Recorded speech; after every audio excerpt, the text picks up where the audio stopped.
Hey, all right. We're here with Denise Dudley to talk a little bit about Seven Habits of Highly Effective People. Denise, thanks for joining us. We're here on a holiday for Cal Poly. I kind of missed the boat on that, but I was so looking forward to talking to you that boy, it's great that you still could jump on and help my students out by talking about the Seven Habits of Highly Effective People a little bit. So thank you for joining us. It's a pleasure. I always enjoy this. And thank you for inviting me, Eric. I appreciate it. Yeah, Denise. So Denise, you've been you're kind of a repeat guest for us. You come on just about every year, and I know you've always got some really good stuff to share. But maybe you can start out. Tell us a little bit about yourself and who you are, and we can kind of get into a little bit of well, how does Seven Habits play into that? So Sure. So I think probably my story about my association with Seven Habits is going to be a little different from everyone else's in that I have some very serious and direct personal contact with the book and with the Covey people, which I'll okay. describe. But if we take me back in time, I started my career as a clinical psychologist. So I'm a clinical psychologist. I was the clinical director of a large corporation of psychiatric hospitals. So I was running 18 psychiatric hospitals, traveling every day from one hospital to another. And Mhm. I was also at that point, not just the clinical director, but also the director of training. So, because of my credentials, I can offer continuing education units to medical personnel. So, in each of those 18 hospitals, I was also the person offering CEUs. For that reason, I became very, I'll say, versed in how to lead seminars, teach classes, create content, do that kind of thing because I was Yeah. really a woman working alone. I didn't have a staff other than an administrative assistant. So I figured out, So you didn't have AI back in the day to no, help you believe it with or stuff? not, there wasn't even internet because I'm 110 years old. And so it was before any of that. And Yeah, we just yeah, had to figure it out on our own. And as a quick aside, I still have, this is not what the talk is about today, but I still have my training materials that I developed hand wrote, of course, and right. or typed, I suppose, that are from way back when, and they do stand the test of time. When I sat down and Yeah, thought about how do I want to teach management, how do I want to teach assertiveness or communication, I did it myself, and of course, I update my examples. I've changed things around, but actually, way back then, before we had all of that, we yeah, were doing it by hand, and it kind of worked.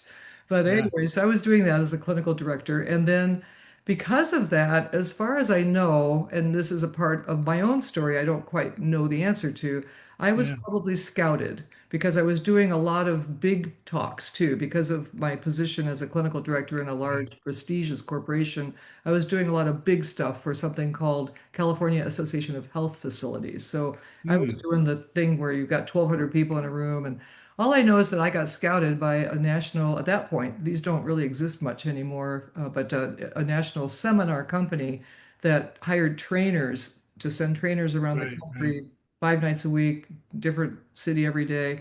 And I got scouted and decided that I wanted to do that because I loved professional Yeah. speaking and training. So I left my clinical director position and went to become a speaker, a professional speaker on the road, teaching different classes for a company. So then I went to the inside of that company. I was invited to become the vice president of faculty curriculum and I think product development or something. Went on Right. the inside of that. And then all hell broke out. Civil war broke out in the company. I lived in Yeah. San Francisco. I had moved with my dog to Kansas City, where this company was based, and Right. it became a civil war between the two partners, between the two owners. Okay. So many of us, and I'm on this particular team, many of us saw who we thought was the right person, and that was also the minority owner. So if you're playing the game like chess, you don't go with the minority owner, right? You go with the majority owner, then you get to keep your job. But no, a Yeah, bunch yeah. of us either got asked to leave, fired, God knows Right. what. So that was a tough time in my life. This is all going somewhere, and it will eventually get to some good. So from there, I, along with several other people, including the minority partner who was Yeah. ousted, we founded our own company called Skill Path Seminars. Skill Path Hmm. Seminars was my company. I founded it. I sold it to a university, so I don't own it any longer. But Right. we founded Skill Path Seminars on April 15th, 1989. Anybody who Wow. knows the publication date of Seven Habits is going to know that that is August 15th of 1989. Okay. We're only a little bit ahead of the publication of that book. SkillPath creates seminars on all kinds of things, and we also at that point had products that we sold. So we developed our own products, but we also sold other people's products. Right. So we were one of the very, very first companies to ever notice Seven Habits and actually sell it at our seminars and sell it online and in our catalogs. So Right. I ended up with a very, very early relationship with Seven Habits book and with Stephen Covey himself. Right.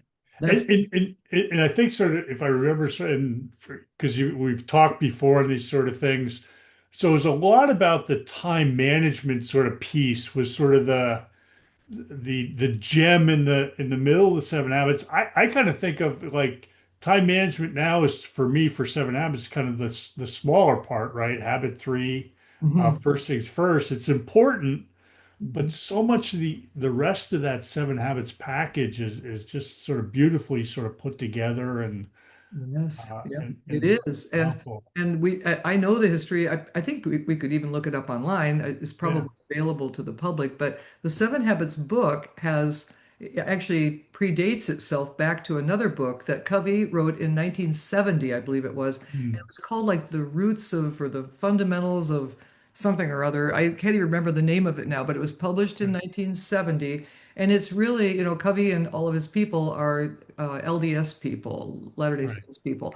And so that book that was written in 1970 was really very much speaking to a lot of the fundamentals that LDS people believe in, which are beautiful, beautiful beliefs about how we should interact with one another, how we should yeah, prioritize our day.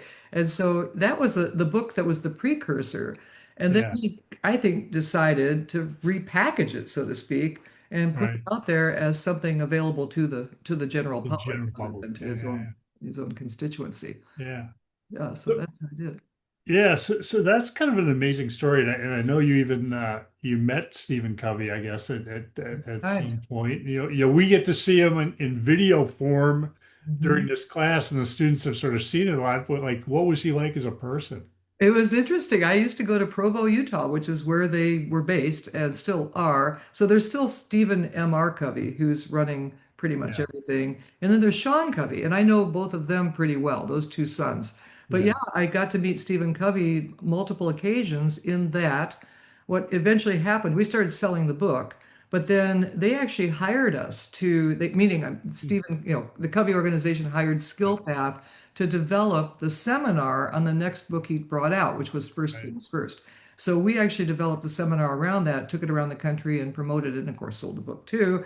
But yeah, we were involved at that point. I would fly out to Provo because I'm the content developer because that's what I know. So I would go out there and work with them.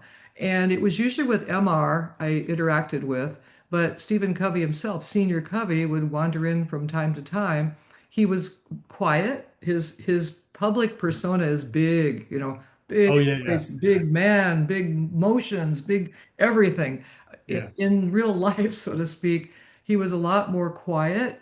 He more wasn't, humble. he Yeah, wasn't chatty at yeah, all. If he came into a meeting or he actually came in where I was in a meeting, he might say hi, three words, not in an unfriendly way, but definitely in a way that did not engage in a chatty kind of way. yeah, He seemed sometimes to be a little distracted, but what the heck? He was Stephen Covey, and he was yeah, and he had his company was on fire with growth at the point I was interacting with him. So I imagine he got to be a little bit, we'll say, reflective as he walked around. oh yeah, yeah. Yeah, yeah. But yeah, he That's was a so nice fun. man. He was a very nice man, known to be a very good father and known Yeah, to be a very good husband. So yeah, I think he was a yeah. good guy.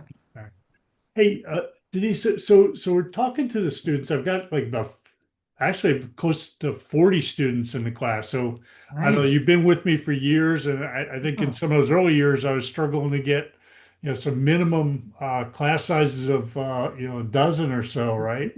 yes. So we've got some good popularity here at this point. But as far as Seven Habits, there's sort of the business side of Seven Habits, but there's the personal and the way it sort of worked for you in your life.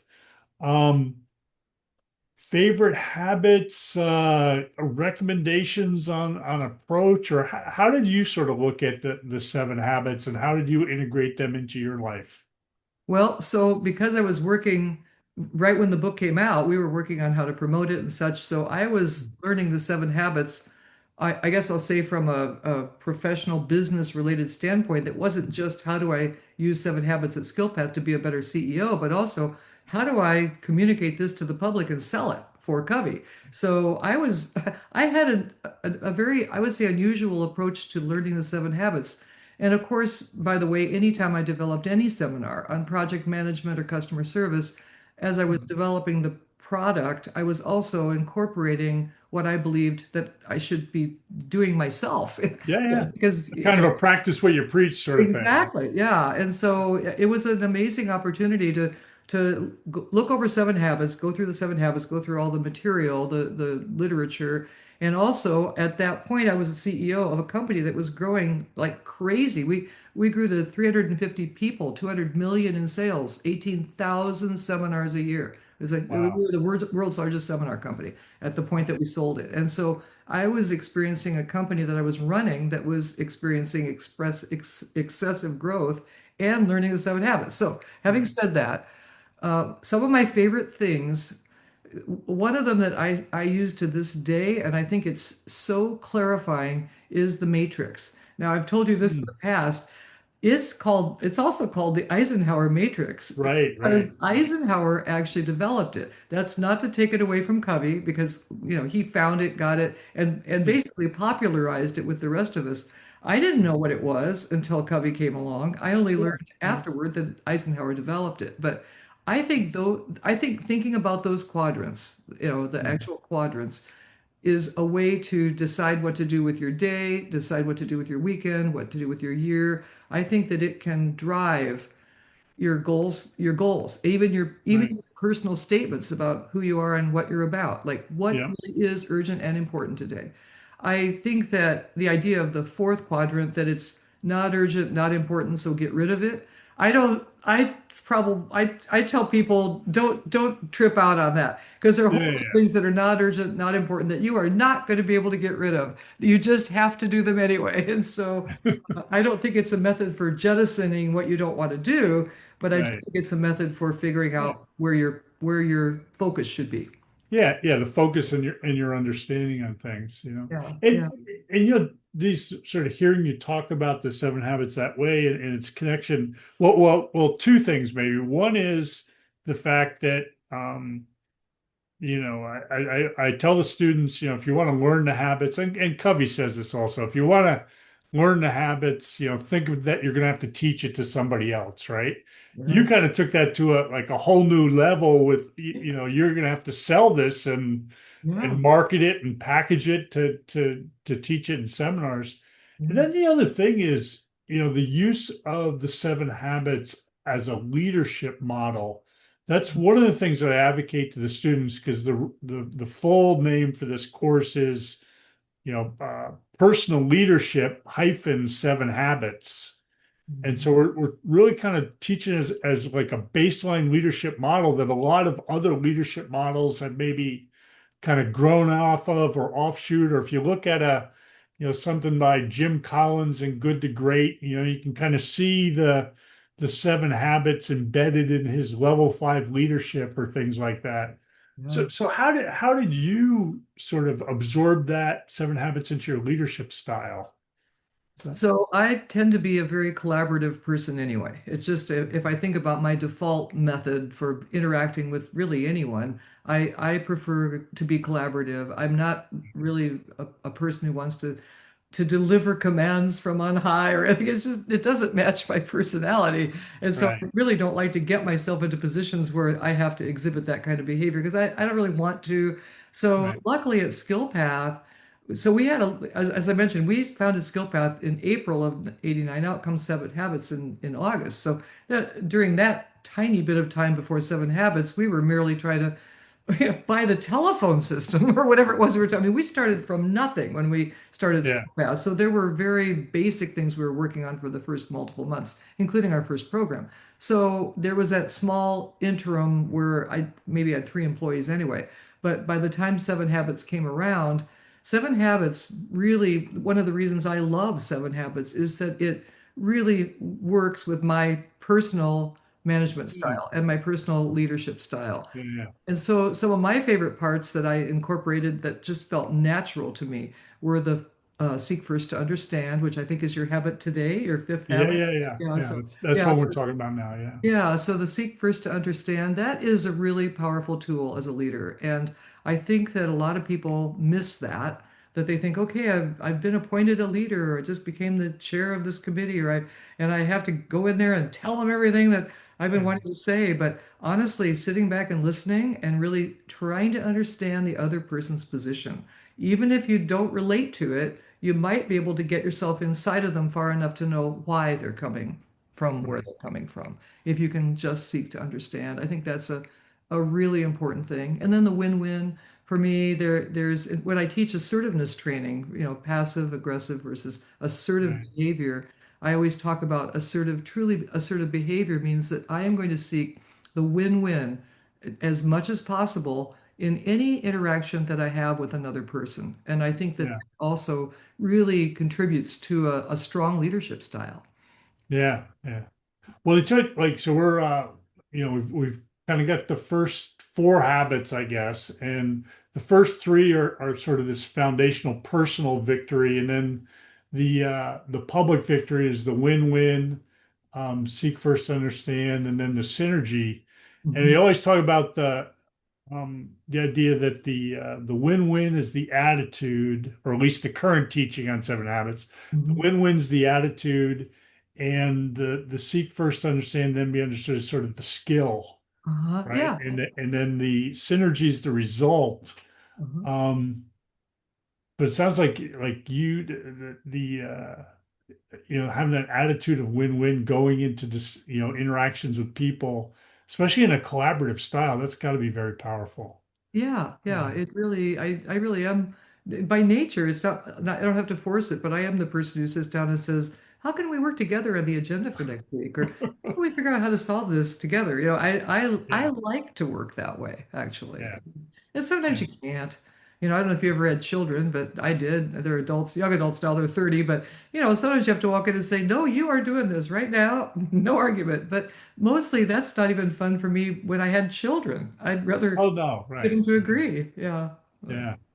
No, it's interesting with people and working with people, and we had a little discussion before we started this conversation about some of my work with the future of people at work and looking at, well, even with the changes in technology and remote work and all these different things, like it's sort of what about the people? How do you bring the people along? Mhm. And Seven Habits I think, has a lot to say about that because those things are universal. They don't change No, just because the technology changes or no, uh, no. Gen X, Gen Ys. It's all good stuff, right? Yes, and that's a very good point too, Eric, that this really has stood the test of time. If we go Yeah, back, well, I'm sure everyone in your class was not even born at the point the book was published, or yeah, perhaps even future iterations of it. right. They weren't around yet. And so, Yeah, and yet what he wrote really, it does stand the test of time. And even yeah, today, as a leader, it is very incorporatable, and I think it's very beneficial. yeah. Well, Denise, this has been great to catch up with you, and thanks for sort of sharing things with the students. One of the ways we try to wrap up all these Seven Habits celebrity interviews is for you to give, some piece of advice to these students that are going to go off and try to practice this hopefully in their lives and their works as they go forward. But if what piece of advice would you give to these guys and gals? Thank you for the question. Could I do two? Am I allowed Oh, to do two? sure. Because I'm thinking of one related to the book, and then I'm thinking of one related to life in general. And Okay. related to the book, and I know I've said this to your classes in past sessions, that Yeah. I think that sometimes, especially when I have been trying to explain Seven Habits to other people, teaching it, that Yeah. we can get a little mixed up in like, well, is that over there in interdependence or is that more independence or should that have fallen there? Or am I working right now in sharpen the saw or am I really over here? And I think that my message about that is don't really sweat it and try to stick it into the category that Yeah. I think the best way to learn and incorporate and live with seven habits is to learn them, of course, and to know what Mhm. each thing means, and then to just start living your life and putting the seven habits into places where you think they should go, but also Yeah. the delight of, in a sense, reverse engineering that and finding yourself doing something well, or doing something with Mm. strength, and then realizing, wow, okay, I just practiced whichever habit it was, and knowing that they're Interesting. in Yeah. there, Yeah. Yeah. like they're in there. So you don't really have to worry which one you're doing. You'll be doing them all once you've got them Yeah. inside of you. They're internalized. Yeah. And then my piece of advice in general that's not related to seven habits, but I try to tell young people this in any time I'm asked in a class or in a lecture, and Yeah. it's that I think all of us, maybe you included, but I'll speak for myself. I can tell my story, my life journey story, like I just did at the beginning. Of course, there Right. were other twists and turns I didn't include, but I can tell my story as if it was linear and as if it were planned out, as if I had planned out my life, but I didn't. Yeah. It was a random walk, and my walk might have been more randomized than other people I know, even. I can put it Mhm. together and tell you, I decided this, I decided that, then I went there. Yeah. Really, there's a lot of randomness involved in it. And the Mhm. idea of you've got to plan out your life. And when you graduate, you got to have a job, and it better be a job that is related to, really, it's also just live your life.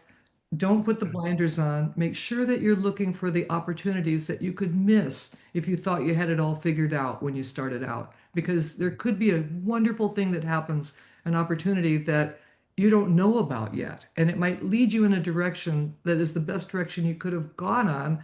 And you won't know to do it if you think you got to stick to this one plan or make it linear. I don't think it necessarily will be. That's my Yeah. message. Denise, oh, great advice, and thank you for sharing that. And I think with that, we're going to wrap up this session. So this is a lean celebrity, not a lean celebrity, a Seven Habits celebrity interview with Denise Dudley. And thank you so much. Thank you, and hello to all the students. I'm sorry I don't get to see your faces today. I'm blowing you kisses. So All right. Thank you, Denise. take care. All Bye. right.